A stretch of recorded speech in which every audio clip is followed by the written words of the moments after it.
Bonjour à toutes, bonjour à tous, bienvenue sur Respect. Le but de ce podcast, vous présenter tous les 15 jours un invité dont l'action a une influence positive sur la société.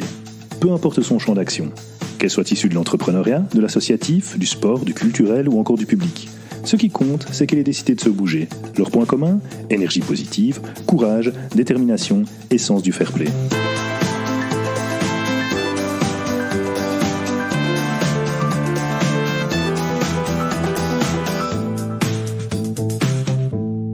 Bonjour à toutes et à tous, Xavier Teichmann pour Respect, et aujourd'hui j'ai le plaisir de recevoir dans le podcast Respect Guibert Delmarmol. Bonjour Guibert. Bonjour Xavier.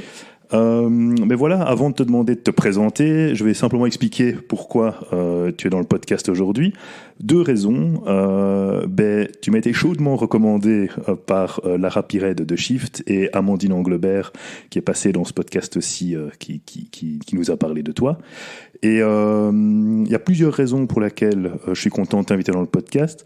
C'est que, en tant qu'influx acteur, tu tisses les lignes, ou tu fixes les lignes de ce qu'on appelle la société intégrale. Et finalement, tu es un peu un explorateur de ce qu'on peut aller chercher au-delà des lignes, et tu les ramènes pour finalement planter des graines dans la tête des gens qui ont envie de changer les choses. Et donc, et avec la fondation, etc. aussi. Donc, on reparlera de ça plus tard. Ma présentation est peut-être un peu spéciale, mais je crois que nos auditeurs comprendront très vite de quoi il s'agit. Et du coup, je vais te demander déjà de te présenter, Guibert. Alors, j'ai 58 ans. Je suis marié, père de 3 garçons, qui me donnent beaucoup de plaisir. Je commence par là, parce que ça, c'est extrêmement important. Ma famille, comme beaucoup de gens, est mon socle et me permet j'espère de rayonner, de parcourir le monde avec un ancrage qui est profond. Je suis un ancien dirigeant d'entreprise. J'ai dirigé les entreprises pendant une quinzaine d'années. Depuis 2005, j'ai quitté mes fonctions de directeur général. Et en fait, ce que j'ai fait, c'est d'accompagner les organisations pour les aider d'abord dans le domaine économique, de passer de ce qu'on appelait à l'époque de la shareholder value à la stakeholder value. Donc mon propos est de dire que la vraie raison d'être d'une entreprise n'est pas la maximisation du profit, même s'il faut être rentable, bien évidemment, pour payer la recherche et développement, les salaires et raisonnablement l'actionnaire. Donc la vraie raison d'être d'une entreprise, selon moi, c'est la création d'abondance partagée pour l'ensemble des parties prenantes, dans le respect de l'humain et dans le respect de l'environnement. Et cette conviction-là, en 2005, je l'avais chevillée au corps après un parcours personnel, mais j'étais assez seul sur ma banquise à porter ce sujet-là. Et donc, j'ai une activité de conseiller, j'ai une activité de mentoring, certains dirigeants, et j'ai également une activité au sein de la Fondation Lunt, où on essaye effectivement de présenter une autre réalité, de développer la conscience des gens par rapport à une autre réalité possible pour ce monde. On a la conviction profonde que les solutions techniques, économiques, voire même politiques existent dans ce monde, mais la clé, c'est finalement de changer son regard sur soi-même et sur le monde pour devenir acteur de quelque chose de peut-être plus vertueux. Ok, et justement par rapport à ça, c'est quoi la société intégrale ? Alors, vaste sujet. Écoute, comme évoqué, quand tu me disais qu'est-ce que je fais, aujourd'hui je suis peut-être plus un pont entre 2 mondes, l'ancien et un nouveau auquel on aspire. J'essaye surtout de tisser du lien également entre les générations, parce que la réalité n'est plus la même aujourd'hui que ce qu'elle était il y a 20 ans. Et donc mon activité m'amène, hors Covid, à voyager beaucoup sur 4 continents, aller à la rencontre des gens qui, en silence, inventent, innovent, développent des solutions qui, si elles étaient déployées à grande échelle, pourraient vraiment révolutionner ou en tout cas contribuer à un monde meilleur. Et donc après 15 années de voyage et de rencontres de ces agents du changement, je me suis rendu compte que ce dont on avait besoin véritablement, les solutions techniques, technologiques, elles existent. Ce dont on avait probablement besoin, c'est d'un nouveau récit. Un récit collectif qui donne envie aux gens de s'engager vers quelque chose qui fasse du sens. Et ce récit, c'est peut-être cette société que j'ai appelée intégrale. En fait, je pense qu'on est aujourd'hui, on a tous les ingrédients possibles pour construire un nouveau modèle de société qui soit plus vertueux, plus responsable de l'humain et de l'environnement. Et donc, en fait, cette société intégrale, pour moi, tu pourrais la comparer à un arbre. Tu pourrais la comparer à un arbre. Imagine-toi un arbre sur l'horizon, sur une colline, et tu vois d'abord la canopée, l'ensemble des branches. Et cette canopée est constituée de 3 branches principales. La première, c'est vraiment le souci du bien commun. Je pense que c'est quelque chose qu'on a trop dévoyé lors de ces dernières décennies, le souci du bien commun. Le collectif, ça ne veut pas dire du tout être communisme ou quoi que ce soit, c'est remettre la notion de bien commun au centre de la société.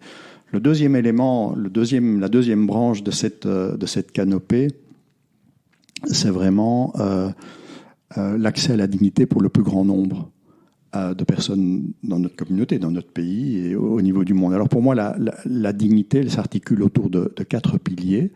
C'est l'accès à la nutrition, c'est l'accès au logement, c'est l'accès aux soins de santé et c'est l'accès à l'éducation. Mais quand on a dit ça, on doit repenser les 4 piliers parce qu'ils dysfonctionnent beaucoup aujourd'hui. Pour la nutrition, on doit repenser le modèle agricole, très clairement, puisqu'on a une agriculture qui aujourd'hui est trop prégnante sur la biodiversité, voire même sur la santé. Repenser le logement, c'est repenser la politique de la ville. Plus de la moitié de la population mondiale habite dans les villes et on sait que ce sont des lieux aujourd'hui extrêmement compliqués à gérer, ne fût que par rapport au réchauffement climatique. Repenser la santé, c'est peut-être repartir de ce que dit l'OMS par rapport à la santé. L'OMS dit la santé, c'est bien plus que l'absence de maladie, c'est la prise en considération de l'individu dans toutes ses composantes. Or, on a un modèle de santé qui est principalement curatif. Comment est-ce qu'on le fait émerger à quelque chose de plus préventif ?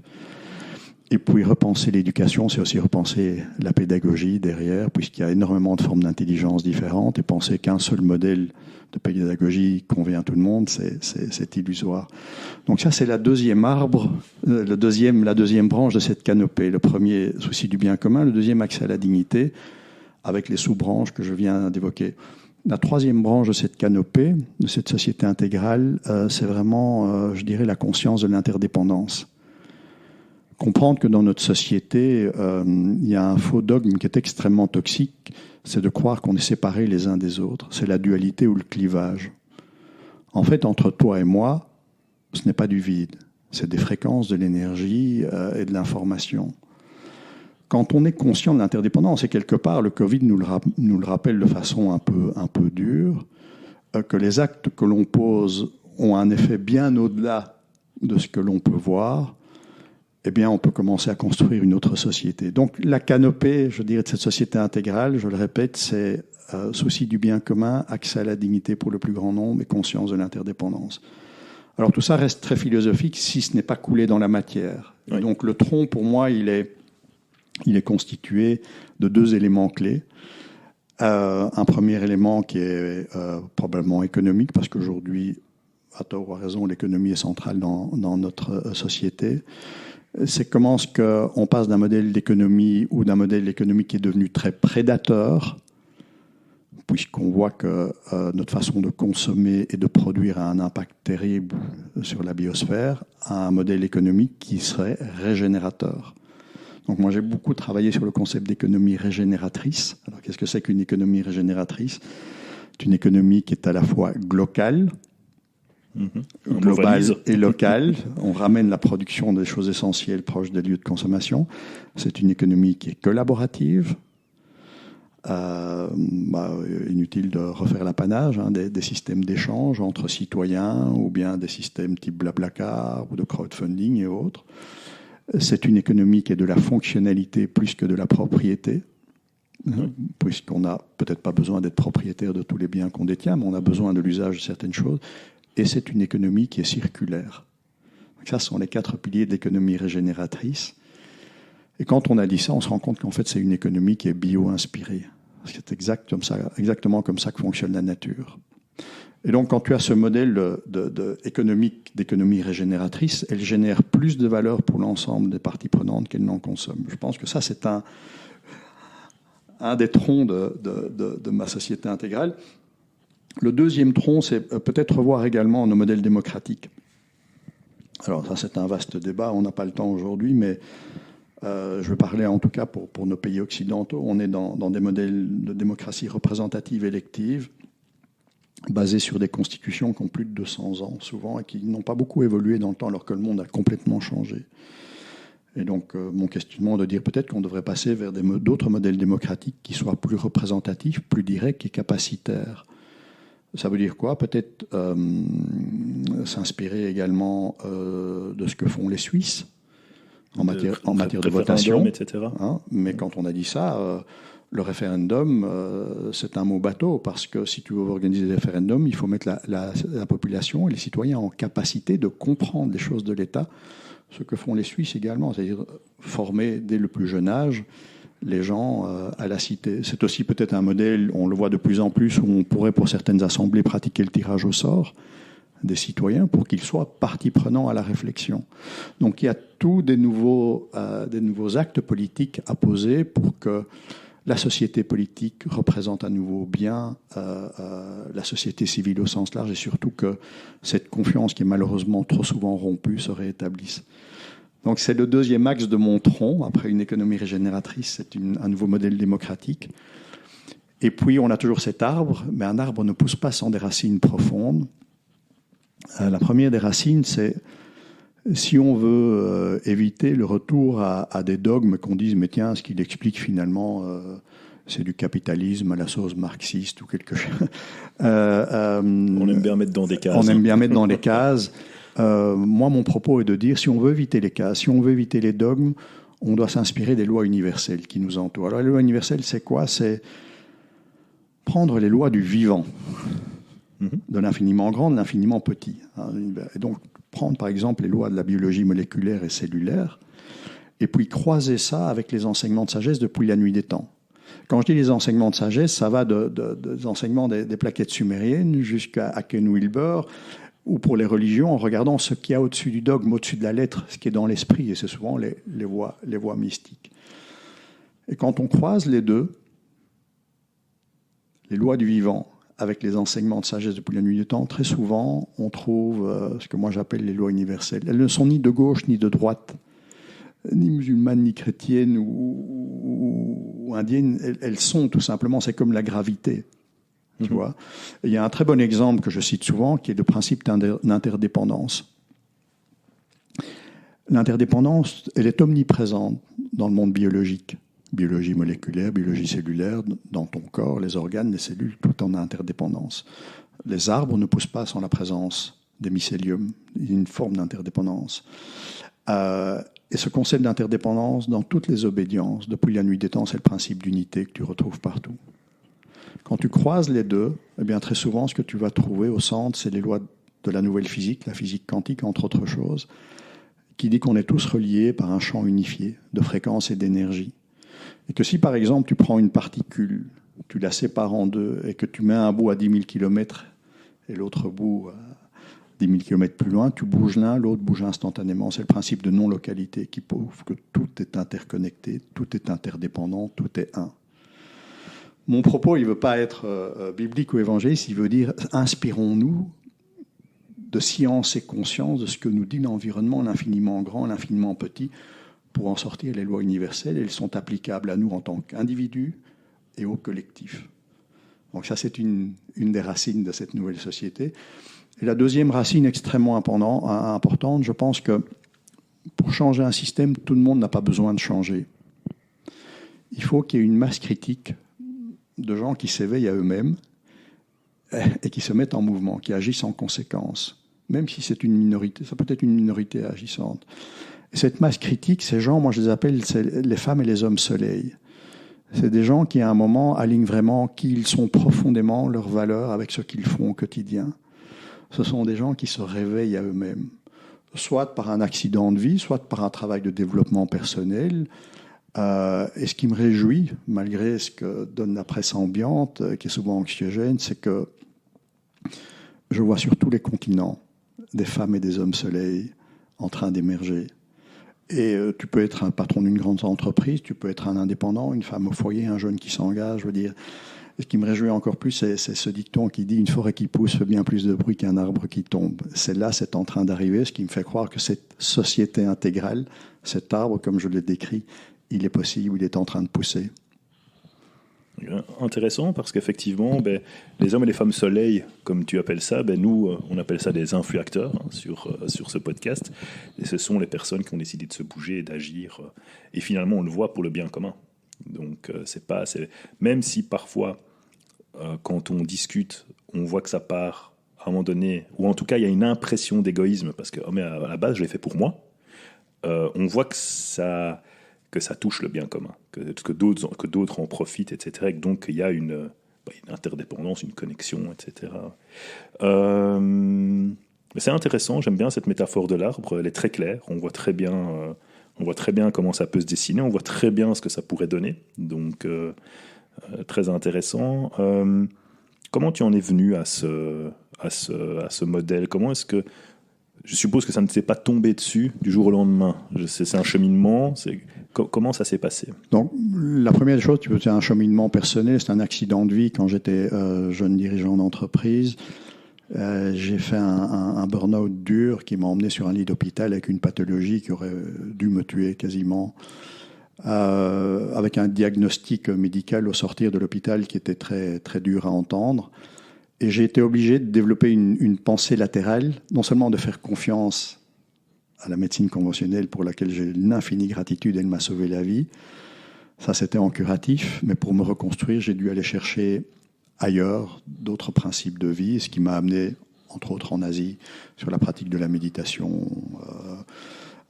sur la pratique de la médecine chinoise et autres énergétiques. Et en reconstruisant mon corps physique, j'ai découvert aussi le lien entre l'esprit, mes pensées, mes émotions, mon système immunitaire, mon système cellulaire, le lien étroit qui existe entre les deux. Et donc, dans la reconstruction de mon corps physique, ça m'a amené à rentrer dans un autre champ de conscience, un autre champ de lecture, de compréhension de qui j'étais véritablement et du monde. Et c'est dans ce contexte-là, si tu veux, qu'à un moment, il m'est apparu comme une évidence que le modèle que je servais, le modèle économique, était devenu excessif et probablement destructeur et ne correspondait pas à mes valeurs, à ce que je voulais léguer à mes enfants. Et donc j'ai commencé toute une réflexion. Mais on aime bien, quand on chemine, si tu veux avoir des points, avoir des maîtres et autres. Et comme je n'ai pas...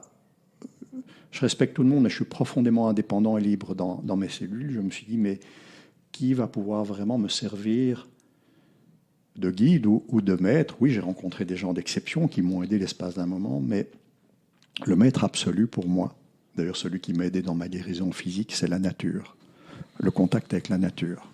J'ai passé des milliers d'heures à marcher en montagne ou en forêt, dans la forêt de Soignes ici. Ça a eu un effet exceptionnel sur mon corps, sur ma guérison et sur mon ouverture de conscience.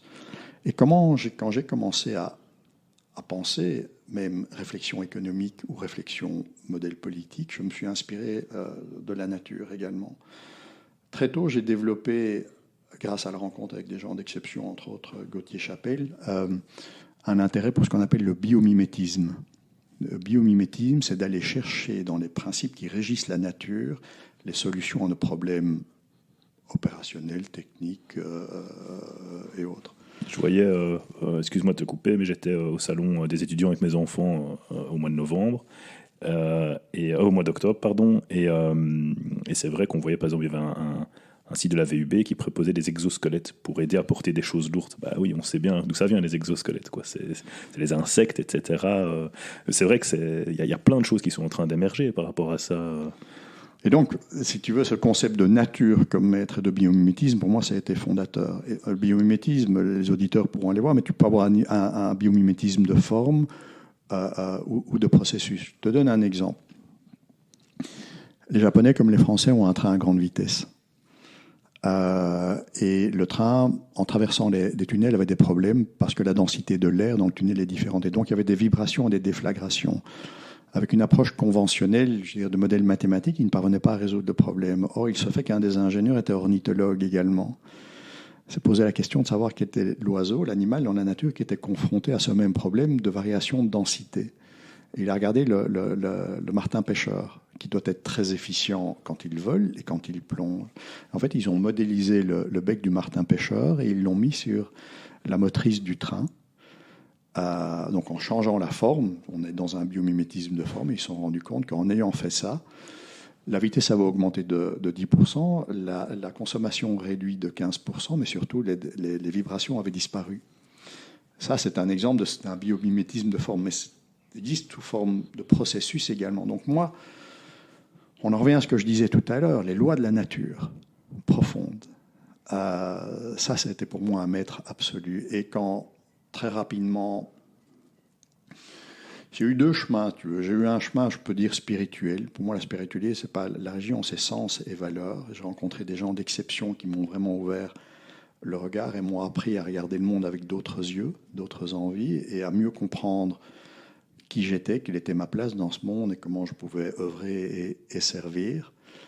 Et en même temps, même si j'ai rencontré ces gens qui m'ont aidé dans ce travail personnel, celui qui est resté le maître incontesté à chaque moment, c'est le cosmos et la nature et les lois qui le régissent. Et c'est toujours ça que j'ai voulu transposer dans ce que je faisais, dans ce que j'imaginais, ou en tout cas dans le lien entre les différentes personnes et les différentes solutions que je rencontrais. Ok.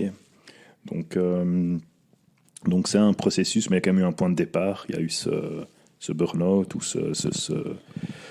cette maladie, ou je ne sais pas comment on peut appeler ça. On va pas s'attarder dessus. Clairement une maladie ou une pathologie lourde. Une pathologie lourde, hein, c'est ça. C'était une tumeur ou quelque chose comme ça. Oui, une tumeur dans la boîte crânienne importante. Okay.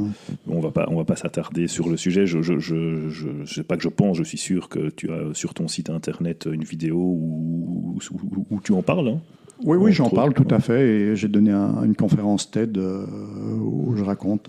Mais je mettrai le lien, comme ça les personnes pourront aller voir la conférence TED, effectivement. Donc, une fois que tu as fait tout ça, tu as fait ce chemin, tu as eu cette réflexion, qu'est-ce que tu en as fait ? Tu sais, moi, il y a une chose, c'est que ce chemin de résilience m'a permis de devenir plus riche, pas financièrement, au contraire, mais intérieurement, d'être plus heureux, d'être plus aligné, d'être plus à ma place. Et je ne vois pas pourquoi... j'ai vu dans le monde des entreprises qui voulaient changer le monde une phrase qui disait « À quoi ça sert d'être une entreprise qui gagne dans un monde qui échoue ?» Très juste. Et moi, c'est la même chose. Je veux dire, cet exercice de résilience, si tu veux, ne faisait sens que si je pouvais mettre au service du plus grand nombre les acquis ou simplement l'expérience que j'avais vue, ce que j'avais rencontré, ce que j'avais expérimenté, comment au travers d'expérimentation j'avais transformé du savoir en connaissance.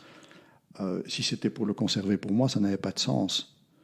Ce qui me fait lever le matin, ce qui me donne de la joie, parce que c'est un curseur très important pour moi, la notion de joie, c'est vraiment de pouvoir partager ce que j'ai vécu, ce que j'observe, les gens que je rencontre ou les solutions qui, de mon point de vue, font sens, pour que d'autres, à leur tour, puissent s'en inspirer et agir, trouver un sens à leur existence et contribuer à, j'espère, l'émergence de cette société intégrale. C'est ça. Et donc, tu as transposé ça dans 2 bouquins, c'est ça ? Alors, j'ai écrit deux livres. Un qui s'appelle « Tomber plus haut », qui est sorti il y a 10 ans, en 2009. Oui, qui raconte mon histoire personnelle, la maladie, enfin, la descente, puis la remontée, et puis le nouveau regard sur le monde. Et en 2014, j'ai écrit un 2e livre qui s'appelait « Sans plus attendre », qui est plutôt un recueil des solutions pratiques et pragmatiques, techniques qui existent pour construire un autre monde, où j'ai parlé déjà de la nouvelle agriculture, de l'entrepreneuriat social et de cette économie régénératrice qui par la suite est devenue un cours à l'université. Il y a eu beaucoup de conférences sur 4 continents sur ce concept-là. Et puis aussi j'ai fait pas mal d'accompagnement sous forme de mentorat de dirigeants qui voulaient prendre cette direction-là, retrouver un sens à ce qu'ils faisaient, mais d'abord rentrer en contact de qui ils étaient véritablement. C'est le concept que j'ai développé avec un ami qui était la notion de leadership inspiré et inspirant. C'est ça, oui. Apprendre à se connaître soi-même et l'information, elle est en nous, mais il faut faire le calme dans son esprit, apprendre à descendre en soi.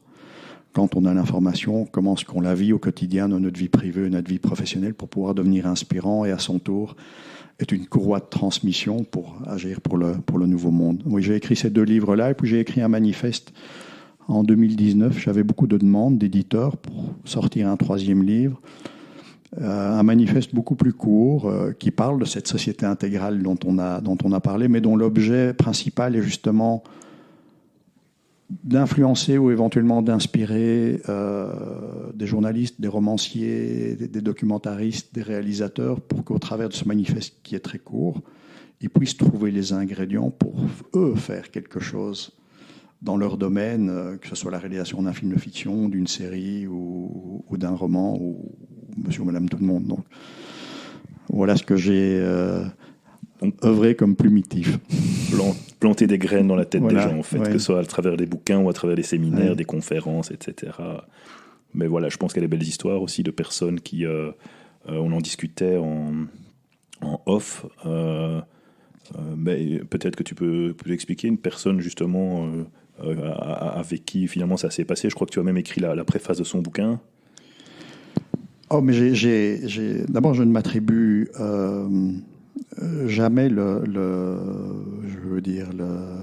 l'origine du chemin de quelqu'un. C'est qu'on arrive, tu croises des gens, une parole, 1 heure passée ensemble peut changer Bien une sûr. vie. Il se fait qu'il y a des gens qui l'ont accompagné plus longtemps, au même titre que d'autres les accompagnaient. Donc ça, c'est une première chose. Mais ce que j'ai vu, c'est que beaucoup de gens avec lesquels j'avais pu échanger, au travers d'une parole ou en tout cas d'expériences vécues dans les séminaires à une époque que j'organisais avec un ami, qui étaient en fait des retraites, je veux dire spirituelles, laïques, expérientielles, en utilisant des techniques de méditation, de contact avec la nature, d'arts martiaux même, permettaient d'aligner les gens et de leur permettait de trouver leur boussole intérieure. Mhm. Okay, et c'est vrai que certains patrons m'ont dit qui ont réussi à traduire ça dans je dirais, dans leur entreprise, d'en faire quelque chose, m'ont dit c'est dans nos conversations ou dans les séminaires que tu organisais que j'ai pu trouver le Nord et le traduire dans mon entreprise. Ok. Mais on sait quelle importance ça, hein, de pouvoir faire en sorte que quelqu'un s'aligne, se trouve, s'aligne avec ses valeurs, etc. Et puis surtout, là je parle business, entreprise, parce que je travaille aussi beaucoup avec des business et des entreprises, et on voit ce que ça peut apporter. Parce qu'on voit que l'inverse est source de souffrance pour l'entièreté de l'entreprise. Quand il n'y a pas d'alignement, quand il y a le profit pour le profit, qu'il y a, quand on est mené par les bidas et pas par les valeurs, etc., comme finalement il y a très peu ce sens qui est partagé, et on sait que malheureusement les entreprises, beaucoup de gens savent comment ils doivent faire les choses, mais pas pourquoi ils doivent les faire. Et on voit très bien que ce sens est extrêmement important. C'est très, très important. C'est une des premières choses que j'ai fait avec les entreprises, c'est les aider à redéfinir une vision qui était porteuse de sens. Beaucoup avaient ce qu'on appelait un mission statement, mais très souvent, c'était vouloir être le meilleur du monde dans leur secteur d'activité. Et voilà, c'est ça. Et moi, je dis, c'est pas une vision, ça peut éventuellement inspirer un actionnaire, mais votre entreprise, c'est tout un écosystème. Comment vous faites pour inspirer l'ensemble? Et plutôt que de vouloir être le meilleur du monde dans votre industrie, pourquoi ne pas vouloir être le meilleur pour le monde dans votre industrie? Et ça change beaucoup de choses. Et donc, cette notion de vision, c'est poser un jalon assez loin sur l'horizon, quelque chose vers lequel on va entendre. C'est vraiment le pourquoi. Pourquoi l'entreprise existe? Comment, au travers de ce qu'elle fait, elle peut mieux servir le collectif et la communauté? Ça, c'est la vision. Après, il y a la mission, c'est le quoi, ce qu'elle fait, ce qu'elle produit, mais qui peut changer suite à une rupture technologique ou autre. Et puis aussi important que le pourquoi, il y a le comment. Ce sont les valeurs, les valeurs très, très, très fortes qui font l'ADN de l'entreprise. C'est vrai que j'ai beaucoup accompagné les entreprises et les dirigeants et les actionnaires sur cette réflexion-là, et que certains ont été très loin. Et bon, je ne cite pas de nom. Il y en a un que je peux citer parce qu'il en a fait un livre que tu évoquais, qui est Marc Vossem, le patron du groupe N-Group, Nostalgie Énergie, qui pour moi est un garçon exemplaire parce que, encore une fois, le chemin qu'il a fait en allant chercher intelligemment des informations sur le sens, sur ce que doit être une entreprise, et en ayant cette capacité de le transmettre en permanence à ses équipes, le travail qu'il a fait avec N-Group est exemplaire. D'ailleurs, il y a un succès dans la matière qui est tout à fait observable. Et aujourd'hui, bon, Marc était un client, mais c'est surtout devenu un ami avant toute chose. Et il rayonne ça, il le diffuse à d'autres. Et lui, ça fait bien longtemps que même s'il a un EBITDA qui est confortable et qui est en croissance chaque année et certaines années, dans ce qu'on appelle en anglais double digit growth, je vous dis, c'est vraiment pas la chose dont il parle en priorité. Ça vient parce qu'il y a le reste. Exactement, c'est la conséquence. Alors que si, peut-être que je me permets pas de juger, mais j'imagine, sans parler spécifiquement de ce cas-là, mais j'imagine que certaines personnes s'efforcent de regarder le chiffre et de vouloir qu'il double. Et ça ne se produit pas. Parce qu'au fait, à un moment donné, enfin, tu disais, on crée sa propre réalité, etc. Je crois que c'est en étant aligné, en faisant du positif, en voulant, mais on va parler du livre Partager des ondes positives, je crois que c'est le titre du livre, c'est là qu'à un moment donné, ça fonctionne. Je pense que c'est les conséquences, je ne vais pas dire le karma, mais c'est un peu... Non, c'est en l'incarnant, si tu veux. Voilà, non seulement... je l'ai vu pour Marc, puisque lui en a parlé dans son livre. Il a très intelligemment fait ce travail personnel. Encore une fois, je veux dire, il l'a fait avec d'autres personnes que moi, bien évidemment, si tu veux éclairer. Il a su constituer sa boîte à outils qui l'a permis de grandir à lui-même, et puis après, il l'a traduit dans l'entreprise. Et il a su incarner ce qu'il disait pour inspirer les gens. Et quelque part, on dit... Chief, il y a un terme anglais qui est CEO, Chief Executive Officer, mais lui était plutôt Chief Energizer Officer. Ouais. Dans sa posture, dans ce qu'il disait, mais également dans la façon dont il l'incarnait. Mais Marc n'est pas seul. Je parle de Marc parce qu'il en a fait un livre, donc il est devenu public. Je connais beaucoup d'autres dirigeants qui sont dans cette logique-là.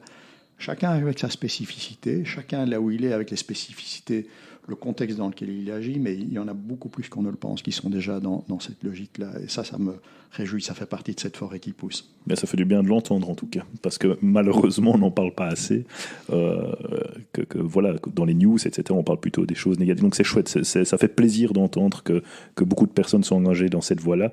Mais d'ailleurs...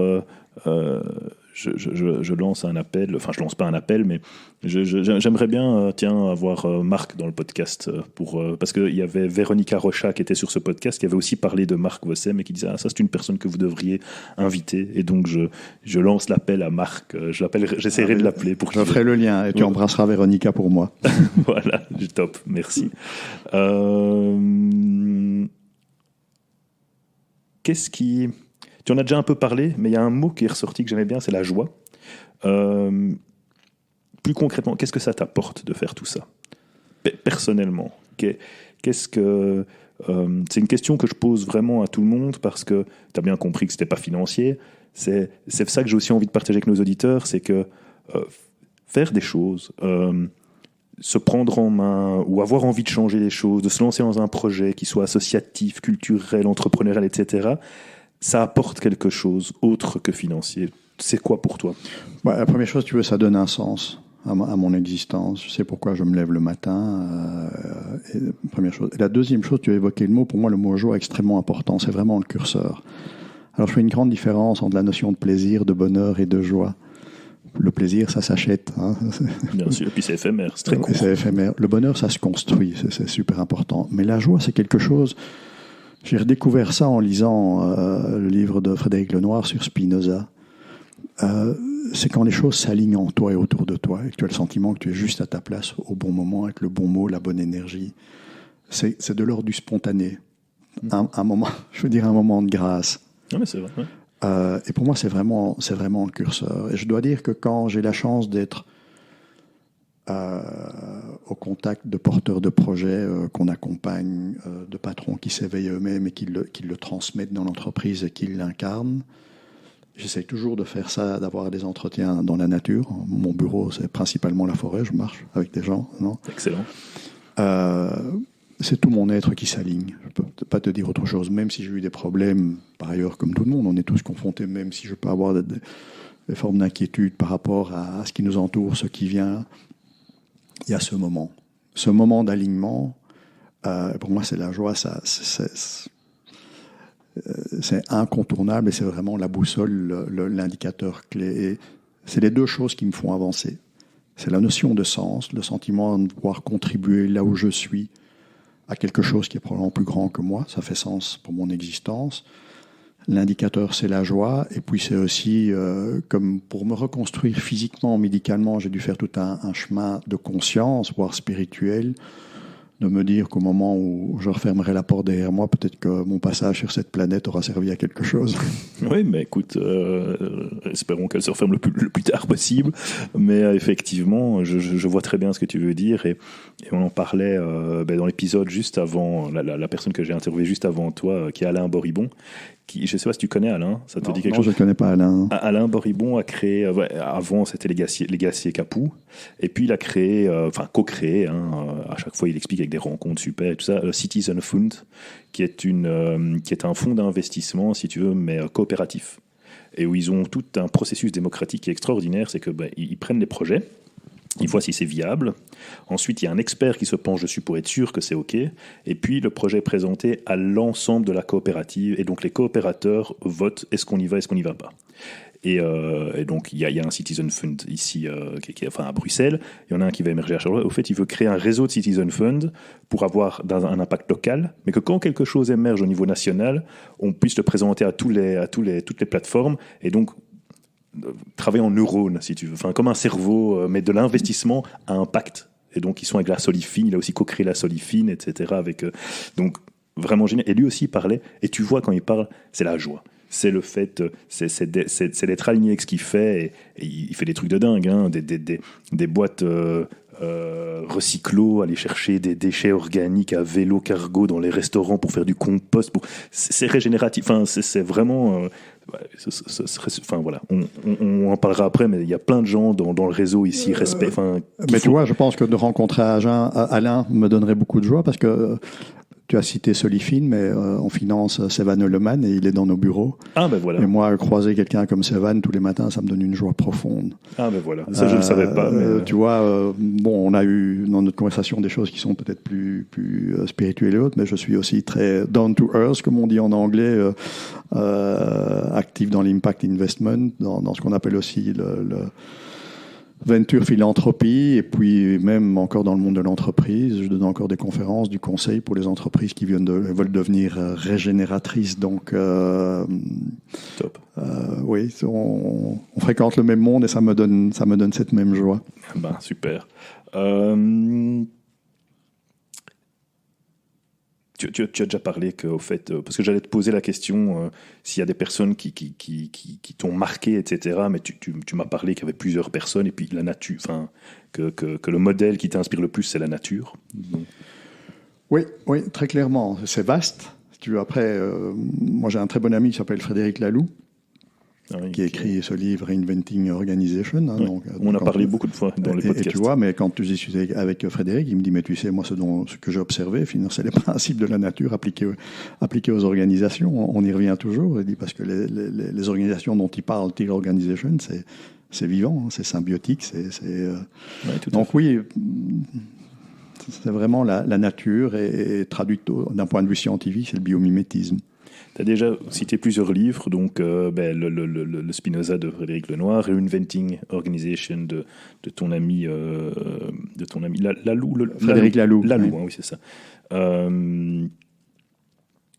Si tu devais me recommander un livre, alors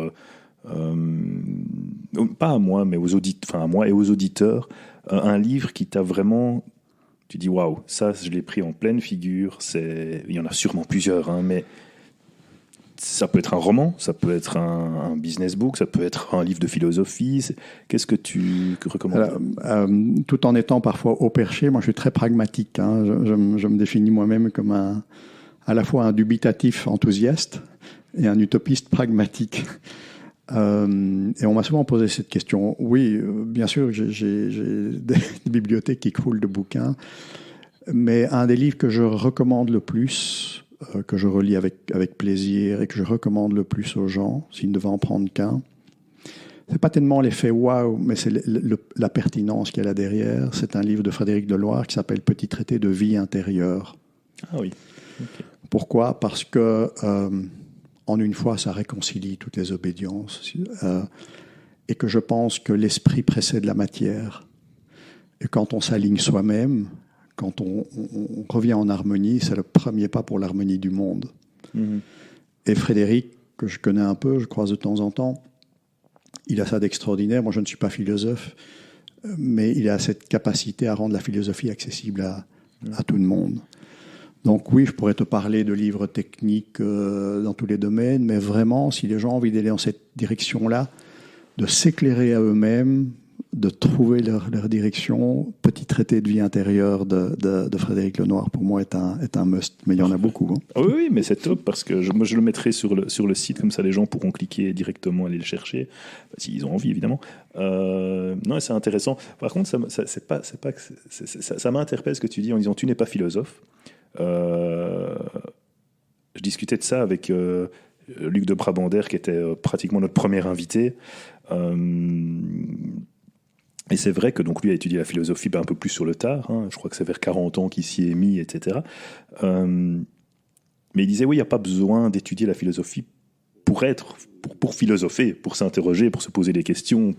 Je pense que toute personne qui réfléchit est philosophe, au fait. Voilà. Oui, maintenant, on n'est pas docteur en philosophie ou licenciant. Il n'y a pas le titre, mais c'est vrai que... Tu as raison. Il y a peut-être des gars qui ont un diplôme de philosophie qui ne font pas de philosophie. L'essence même de la philosophie, c'est l'art du questionnement, m'avait dit justement Frédéric Lenoir. Il me dit, c'est pour ça que je donne des cours de philosophie chez les enfants au très bas âge, en école primaire, parce que ce sont les rois de la philosophie, ce sont les rois du questionnement. Alors si c'est vraiment ça, alors oui, je suis philosophe. Je suis toujours en questionnement. C'est important. J'ai des convictions, mais j'ai des certitudes sur rien, et sans cesse, je me repose des questions. C'est une curiosité sur le monde, sur ce qui nous entoure, et c'est vrai que c'est ça qui nous fait avancer. Et dès qu'on se fige dans les certitudes, mon Dieu, tu parlais que le dogmatisme est quelque chose de triste, au fait, mais oui, c'est la meilleure manière de tomber dans le dogme, c'est d'arrêter de s'interroger, quoi. Oui, la vérité n'est jamais figée. Ça ne veut pas dire qu'elle est alternative, mais je prends souvent cette image. Si tu gravis en montagne et que tu regardes la vallée, au tenté, tu vas regarder la vallée, tu vas pouvoir en faire une description, et puis tu marches 2 heures, tu es 1000 mètres plus haut, tu regardes la même vallée, la description que tu vas en donner sera autre. Oui. Dans les deux cas, sera vraie, mais la vérité, elle est plurielle. Donc, toujours rester en mouvement, toujours se questionner, en essayant d'être connecté quand même aux lois et aux valeurs universelles. Quand on était en off, tu m'avais parlé aussi du fameux cylindre. Je trouvais ça aussi très très vrai, de l'éclairage que tu peux donner au cylindre, soit d'un côté sur un mur, tu me dis si je me trompe, mais il donne un rectangle, et de l'autre côté il donne un cercle. Mais oui, les deux vérités existent. Maintenant, la vérité entre guillemets, c'est le cylindre. Donc exactement. Donc c'est ça aussi, oui. C'est le point de vue qu'on a, l'angle, toute notre culture, tout ça fait qu'on voit les choses de manière différente. Maintenant, ça corrige. Oui, c'est le point de départ. C'est un slide que j'ai beaucoup utilisé, la représentation de ce cylindre avec les deux faisceaux de lumière, l'un donnant le rectangle, l'autre le rond. Pour une conférence qui s'appelait « Changer de regard pour changer le monde ». Oui, ben voilà. Ouais. Ça m'inspire une autre image aussi que j'utilise pas mal en séminaire aussi. C'est 2 petits bonhommes qui sont face à face, et il y a un 6 ou un 9 en fonction de l'endroit où ils se placent, quoi. Exactement, oui. Une citation qui t'inspire. Il y en a sûrement plusieurs, mais... Tu sais, j'ai souvent utilisé à la fois Einstein et Gandhi, parce que pour moi, ils illustrent les 2 intelligences dont on va avoir le plus besoin, et il va falloir les connecter. L'intelligence cérébrale, Einstein qui disait « Vous ne pouvez pas résoudre un problème avec le même état d'esprit qui l'a engendré ». Et puis Gandhi, l'intelligence du cœur, qui est extrêmement importante. On ne réussira pas sans celle-là non plus, qui disait « Soyez le changement que vous voulez voir en ce monde ». Donc, je ne citais jamais l'un sans l'autre. Mais aujourd'hui, dans ces temps d'incertitude, de crispation, de clivage de temps en temps, j'aime bien citer, et où on a besoin d'un récit collectif dans lequel on puisse se projeter, j'espère, majoritairement. J'aime bien la citation de Kennedy qui dit « Ce ne sont pas les cyniques et les sceptiques qui se limitent à une réalité existante. qui changeront le monde. On a besoin de gens capables de penser l'impensable. C'est ce qu'il avait dit, je pense, avant le programme lunaire. Je pense qu'on a vraiment besoin de ça aujourd'hui. Oui, non, c'est certain. Et alors, parce que je suis chaud, je termine souvent, parce que pour moi, la vie, c'est du sens humain, du bon sens, mais le sens de l'humour par-dessus tout. Alors, je cite souvent Oscar Wilde, qui dit « Dans tout ce que vous entreprenez, visez toujours la lune, parce que même si vous échouez, vous retomberez dans les étoiles. » Ah oui, ça c'est clair. Oui, non, tout à fait. Tout à fait. L'audace, oser, se lancer. On arrive à la fin du podcast. Merci beaucoup, Guibert, de m'avoir accordé tout ce temps et de nous avoir accordé tout ce temps. Avec joie, Xavier. Avec joie, voilà, un moment de joie partagé en tout cas. Dernière question, qu'est-ce que je peux te souhaiter pour le futur ? Une vie pleine de sens et pleine de joie. Eh ben, c'est ce que je te souhaite, une vie pleine de sens, pleine de joie. Je souhaite la même chose à nos auditeurs. Je te dis au revoir. Au revoir, Xavier. Merci beaucoup et au revoir à toutes et à tous. Merci pour votre fidélité et pensez à partager un max les épisodes, s'il vous plaît. C'est comme ça qu'on va partager le plus de positif possible. Tous les influacteurs et toutes les influactrices qui sont dans ces podcasts méritent d'être mis en avant. Donc si vous appréciez notre émission, partagez à un max. Merci d'avance et je vous dis à la semaine prochaine. Au revoir.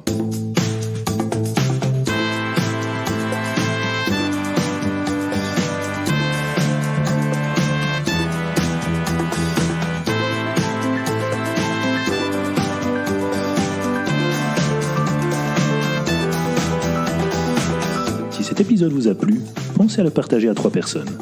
Et surtout, laissez-nous une note 5 étoiles et un commentaire positif. Ça aide ce podcast à être plus visible. Pour être informé des prochains épisodes, rien de plus simple, abonnez-vous. Merci de nous avoir suivis jusqu'au bout. À bientôt. Au revoir.